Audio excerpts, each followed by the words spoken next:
'Twas the next before Christmas, and all through the studio, good news was airing. No Ukraine, no quid pro quo. The best stories of last year were selected with care, with me sitting here and you sitting there. The children were nestled all snug in their beds, and if they're watching, don't worry, there's no crime news ahead. Now Anusha, now Marshall, now TV's Steve Staeger on politics, on healthcare, on RTD's great failure. To the top of the newscast, away we now go. Let's next away all. The most Colorado thing we've seen in the history of ever was the king in the north, the Coloradan who fought off a mountain lion with his bare hands, the man who was initially a mystery to all. Travis Kaufman turned out to be everything we hoped he would be the day that we met the king in the north. Hey everybody, just a show of hands, who all is disappointed that I'm not in fact Chuck Norris?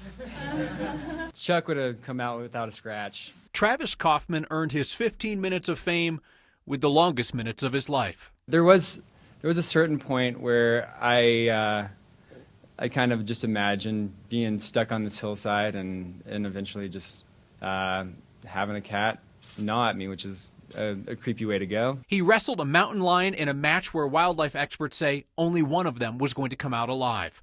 Asked today if he'd write a survival guide. It'd probably just be a pamphlet because it's not very long. But the guy who showed up to face the cameras wearing the same tattered shirt the mountain lion tore did know the keys to survival. Stand your ground, don't turn and run away, make noise, make yourself look big, and if necessary, fight it. Travis Kaufman's next fight is against fame, the kind that comes when people learn you're that guy. I think that's going to be the hardest part, is I will never be able to live up to the reputation. And maybe that's what has led to some of my reticence for actually coming out, because I don't know, the story is bigger than my puny form.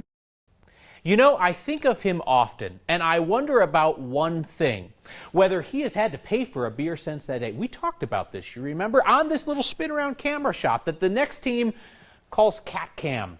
And you told us this was also one of your favorite things, 2019. And remember what we promised each other here on Cat Cam, that Travis Kaufman, the king in the north, shall not pay for a drink in Colorado again. 2019 also brought us closure on an issue that's lingered since the beginning days of Next. Is the G line working today? The train to the grain, as Steve Staeger called the line to Wheat Ridge, was delayed for years, and this year the G line finally launched, 3 years after that was supposed to happen. It was a big celebration for the passengers who could finally ride the train through Arvada to Wheat Ridge, and for the businesses who were ready to party like it was 2016. I think everyone's excited now. A lot of businesses have different deals going on. We are having the Tangerine G-Lime cocktail, and that is a Hanger 1 lime with some tangerine, some lime, and a radish simple syrup. It's the gold line, so we dyed it gold, and it's a cake batter, so it's like celebratory. It's chocolate sprinkles, chocolate pop rocks, brownies, cake batter, ice cream. G-Line cream, yeah. Klein's is known for beer. Beer hall, we do hand-cranked sausages. All right, there's the brat. We're super excited. We want to get people really pumped to come up from downtown. The G-Line sausage sliders, so it's going to be a trio of sliders. We decided, pretzel bun, sausage, you get 3 of them. You get to try some of our hand-cranked sausages and just get those out there. This cocktail will be on our menu for a while. 16 3-gallon buckets of ice cream. We're all delighted for sure to see it, and we think it's going to do great. He spent his career saving lives, even after leaving South Metro Fire Rescue. Former Operations Chief Troy Jackson pushed for change to protect fellow firefighters from cancer. Our Anusha Roy shared his story. Most of my life has been associated with the fire service.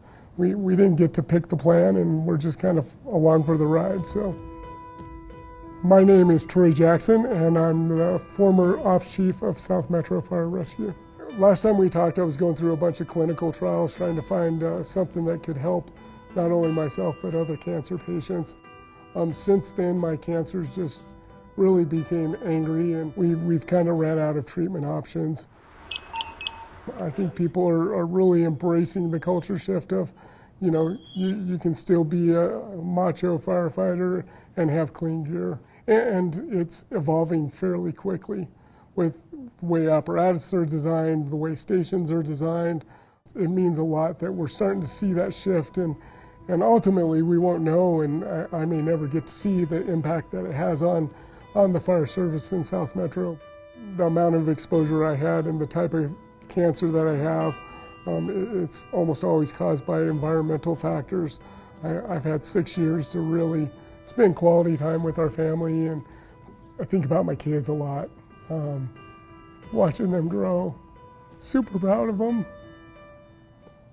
It was definitely time for me to pass it off to somebody with more energy, and I'm walking out the door knowing that I had an impact on this organization and on the community.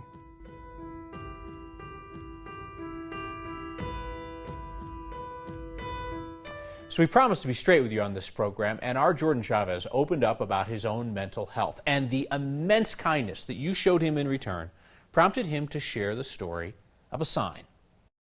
I so love that I'm allowed to be honest with y'all about my mental health, my battle with severe anxiety. And let me tell you, friends, the past couple weeks for me have been pure hell. I'm talking about struggling to get out of bed, avoiding work emails at all costs, buckets of tears, and even those thoughts that tell me I'm not worth it. Earlier this week, I actually started to believe them. And so in a last-ditch effort to avoid harming myself, I decided to go for a run. And when I stepped out of my building, a piece of paper fell to the ground. It was a drawing with the Superman logo, and it had the words, "Have hope." I can't even describe what I felt when I saw it. I smiled through tears because in that moment, here was a sign to keep going, to keep living. I don't know who drew it. I don't know why it was left at my building's door. But what I do know is that it saved my life. So I left it there in case someone else needed it too. Just remember that Superman sign was meant for you too, and know that Colorado Crisis Services is there 24/7. You can call 1-844-493-8255 or text the word TALK to 38255. Leave it to our politics guy, Marshall Zellinger, to find the hidden history of our state constitution. Constitutions. There's 3 of them. It's a hugely important foundational document. December 20th, 1875, the Constitutional Convention was convened.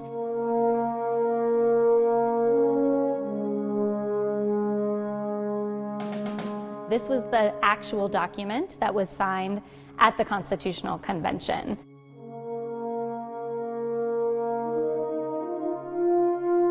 This is the original state constitution of Colorado. My name is Julie Peterson. I am a public historian and exhibit developer here at History Colorado. The Constitution itself is actually very well preserved. It's got its own page protectors. It's still a fragile, over 100-year-old document. It's on loan to us from the state archives. The state constitution was written over a period of about 3 months. There shall be a seal of the state, which shall be kept by the Secretary of State and shall be called the Great Seal of the State of Colorado. One of the things that was up for debate during the convention was how to distribute the state constitution to people in Colorado who were non-native English speakers. In the 1870s, about 17% of the population of the state of Colorado were foreign-born, and a good majority of those folks were actually German speakers. About 20% of the state population was either born in Mexico or in the New Mexico territory. And so most, if not all of those people would have spoken Spanish. They decided that the Constitution would be published in English, German, and Spanish. This way, everyone who lived in Colorado, regardless of their origin, had access to these laws.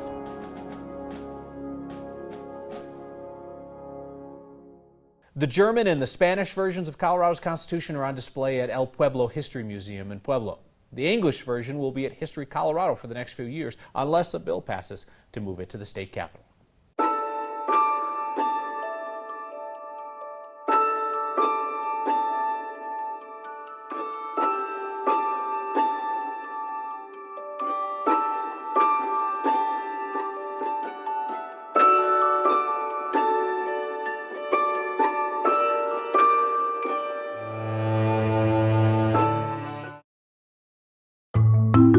From time to time, this program is renamed Nest, as one bird story led us to another and then another. We had baby mama drama, unrest in the nest, shock among the flock. It was the saddest story in all last week, honestly. That bald eagle near Littleton that lost its longtime mate right around the time of the blizzard. Well, guess who already has a new man in her life? That didn't take long. They do mate for life, but when one dies off, they will go out and find a new mate. The bald eagle near Littleton, who lost her lifelong mate during the blizzard, appears to be done with the younger man who shared her nest just a week later, and it looks like she's flocking around with a new guy who's more her age. So somehow this became Bird Week here on Nest. She is the most famous resident. That's your osprey. Of Cattail Pond. The female osprey returned to her seasonal nest before her man did this year, and while he was away, some other men tried to move in on the lady. She's no cheater. She drove that other guy away from the nest twice, but he was relentless. Kept coming back a third time yesterday, and he was there when the original guy came home. He still kept trying, had to be chased off by the full couple. They are now happily raising 2 chicks. Not sure what happened to that third wheel. Maybe he found love elsewhere. One bird story ruffled feathers more than any other. The same-sex flamingo pair at the Denver Zoo. So we thought it was an interesting story about animal biology. But man, it got people mad. We're getting some feedback on last night's segment about a same-sex flamingo pair at the Denver Zoo. Stephen wrote in offering homophobic slurs and suggesting that I be institutionalized. Dean thoughtfully wrote, "Gay flamingos? Selling your soul to advance your political agenda, Kyle. No wonder your eyes look like black holes." Guys, my dudes, you are all lathered up because a couple of male flamingos at the zoo prefer each other's company? Dean, a same-sex flamingo pair is not a threat to your masculinity or your marriage. They are not going to turn your pet bird gay. Don't like same-sex bird relationships? Well, then don't be in a same-sex bird relationship, Stephen. You do your thing, all right? Just let the birds do theirs. I cannot believe that we have to have this conversation. If we are mean to birds, they will get revenge. They will flock us up. Remember the bird dive-bombing runners at Sloan's Lake over the summer? Happened to our Marshall Zellinger twice, and neighbors had to warn people to watch out. The day started just like any other on Sloan Lake. Wakeboarding, cycling, and birdwatching. We were one of the first that noticed the pattern. Ah, yes, the pattern. We would actually have a little bit of a guessing game as to who he was going to attack next. It could be a Dateline NBC.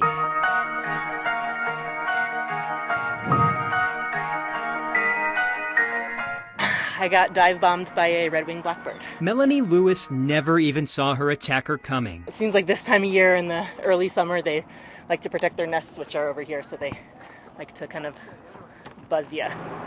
Like this woman. And this one. I'm alright, it scared me a little, but I'm alright. Or any of the women captured in these videos recorded by Robert Randall. It was not too hard to profile the victims because the victims were all blonde, traveling east, usually with ponytails. But our suspect has gotten more bold. His preferred type is becoming less discriminatory. He's now going after men and people going west instead of east. Like when he came after me. Ah! Or this guy a few times. Or me again. Or this guy, but not this guy. I don't think that's his type. He's not moving fast enough. He's got to be somewhat jogging, moving. The smart move is to take the trail wide until he no longer has a nest to protect. Or take your chances to feel like an extra in the birds. He's totally showing off. The good, the bad, the ugly, The all of the above in one story. So many of our memorable conversations come from ideas from viewers like you. So keep those thoughts coming. Send us an email at next@9news.com or get our attention anytime with the hashtag HeyNext.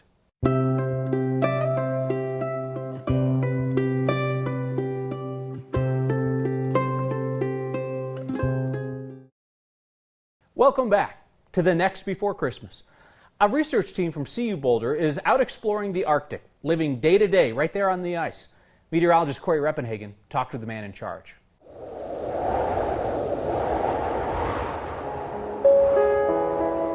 It's been cold. Of course, it's dark. The sun went down a long time ago, and we haven't seen it for many weeks now. In the Arctic darkness near the North Pole, the winter ice floes are returning. With it come wind chills at -40 degrees. Despite dangerous conditions, a group of scientists from CU Boulder is living on the ice. I think my body's starting to feel the lack of sunlight a little bit, but it's really so amazing up here that I think that it makes up for the lack of sunlight. Matt Shoup is an atmospheric scientist who's joined a project to measure this remote part of the world. Yeah, we basically found an ice floe that we think is a good ice floe that is going to last for the whole year. These scientists parked their ship called the Polar Stern on the edge of an ice floe and let the ice freeze up around it. Then they built a runway, a helipad, and 4 science camps, all on this giant chunk of floating ice. It's really been great to see this evolve from just an ice floe to now this kind of metropolis of science activity. The goal is to measure the Arctic sea ice, the water below it, and the air above to uncover the relationships they have with each other and how that impacts the rest of the planet. Shoup leads the atmosphere team. One of the biggest challenges his team faces is keeping the weather sensors working in a harshly cold environment. So this is a thing that we think about a lot. We've designed our systems to try to minimize the effect of that. We go out every day and try to clean our instruments and make sure that they're handling the conditions all right. It's the biggest Arctic science project ever conducted. About 100 people live and work on this desolate and dangerous field of ice. The rule is for everyone to return to the ship and check in when the day's work is done. Yeah, we just kind of made the decision early on that we would not have anybody out at remote camps overnight. And we're constantly thinking about the safety of people, both in operating in these extreme conditions. There's polar bears around. There are cracks in the ice.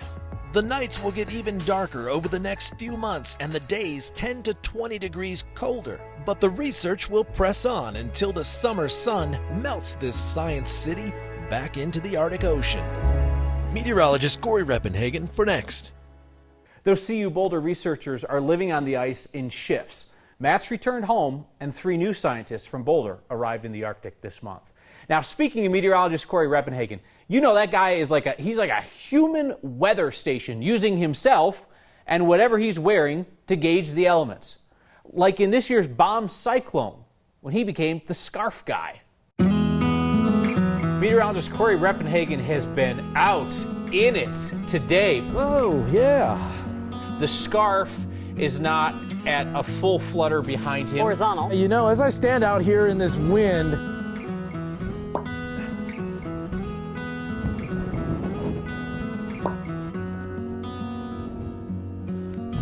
Corey Reppenhagen is out in Elizabeth as well. He is there with his goggles on. Completely white out blizzard. Common sense, of course, tells you to find a nice warm place to hunker down in a storm like this. And then there's Corey Reppenhagen, who finds the worst place possible.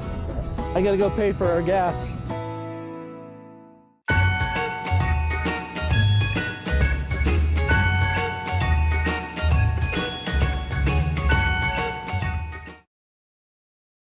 All right, let's end tonight with a round of our favorite game here on Next, where we settle place name pronunciation debates. Coors Field, home of the Rockies. Coors. One curious viewer had us questioning if we've been mispronouncing the name of Colorado's best-known beer. So we reached out to the brewery's archivist to ask, what do you say? The correct pronunciation for Coors is Coors, but I have heard other people say Coors at any number of combinations where there is a long O or there is a K in the front. My family, and I have heard other families do call it, say, Coors. There's a lot of Germans that came to Colorado And I know a lot of people probably pronounce Coors in the old German sense, and it's probably just been passed down through the generations, and that's probably why it's heard as Coors. I'm still sticking with Coors. Banquet, preferably. It's much better than the light. Email next at 9news.com with our next pronunciation challenge.